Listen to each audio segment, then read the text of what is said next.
अस्सलामुअलैकुम नाज़रीन, ਤੁਹਾਡਾ ਵੀਰ ਜਲੰਧਰੀ ਤੇ ਜਲੰਧਰੀ ਵਲੌਗ ਦੇ ਵਿੱਚ ਖੁਸ਼ਾਮਦੀਦ। ਅੱਜ ਦਾ ਸਫ਼ਰ ਕਰਾਚੀ ਦੀ ਸਭ ਤੋਂ ਅੱਛੀ ਬੱਸ ਦੇ ਵਿੱਚ ਬੈ ਕੇ ਕਿਮਾੜੀ ਦੀ ਤਰਫ ਹੋਇਆ। ਲਾਹੌਰ ਦੇ ਵਿੱਚ ਤੇ ਆਮ ਸਫ਼ਰ ਹੈ, ਕਿਰਾਇਆ ਵੀ ਥੋੜਾ ਹੈ, ਇੱਥੇ ਕਿਰਾਇਆ ਵੀ ਜ਼ਿਆਦਾ ਹੈ। ਜਿਸ ਤਰ੍ਹਾਂ ਪੰਜਾਬ ਦੇ ਵਿੱਚ ਸਕੂਲ ਬੱਸਾਂ ਚੱਲਦੀਆਂ ਨੇ, ਇੱਥੇ ਸਕੂਲ ਕਸ਼ਤੀਆਂ ਚੱਲਦੀਆਂ ਨੇ। ਅਸੀਂ ਵੀ ਅੱਲਾ ਦਾ ਨਾਮ ਲੈ ਕੇ ਫਿਰ ਰੱਖ ਦਿੱਤਾ ਲੈਮੋਜ਼ੀਨ, ਮਤਲਬ ਕਿ ਕਸ਼ਤੀਆਂ ਦੇ ਵਿੱਚ ਲੈਮੋਜ਼ੀਨ। ਇਹ ਵਜੀ ਕਿਮਾੜੀ ਦਾ ਕਸ਼ਤੀ ਅੱਡਾ।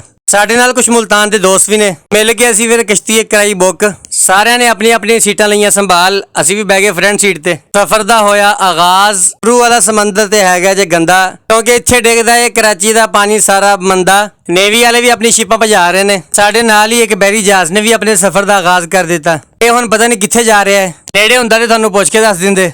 ਅੱਜ ਤੋਂ 5 ਸਾਲ ਪਹਿਲੇ ਵੀ ਅਸੀਂ ਇਸ ਤਰ੍ਹਾਂ ਹੀ ਲਾਂਚ ਬੁੱਕ ਕਰਾ ਕੇ ਇੱਥੋਂ ਸ਼ਿਕਾਰ ਕਰਨ ਵਾਸਤੇ ਗਏ ਸੀ। ਸਮੁੰਦਰ ਦੇ ਵਿੱਚ ਸਫ਼ਰ ਕਰਨਾ ਹੋਵੇ ਤੇ ਤੁਸੀਂ ਕਿਮਾੜੀ ਆਓ। ਕਿਰਾਇਆ ਤੇ ਤੁਸੀਂ ਜਿਹੜਾ ਲਿਆਉਣਾ ਨਾਲ ਜਿਗਰਾ ਵੀ ਲੈ ਕੇ ਆਣਾ ਪੈਣਾ।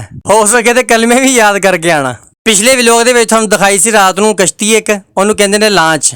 ਇਹ ਵਜੀ ਸਾਹਮਣੇ ਜਿਹੜੀ ਮਛਲੀਆਂ ਫੜਨ ਜਾਂਦੀ ਹੈ। ਕਿਸੇ ਭਰਾ ਕੋ ਮਾਲ ਜ਼ਿਆਦਾ ਹੋਵੇ ਤੇ ਇਦਾਂ ਦੀ ਕਸ਼ਤੀ ਵੀ ਬੁੱਕ ਕਰਾ ਸਕਦਾ ਹੈ। ਇਹਨੂੰ ਕਹਿੰਦੇ ਨੇ ਫੈਮਿਲੀ ਲਾਂਚ। ਤੇ ਮਿਲਦੇ ਆ ਅਗਲੇ ਵਲੋਗ ਦੇ ਵਿੱਚ।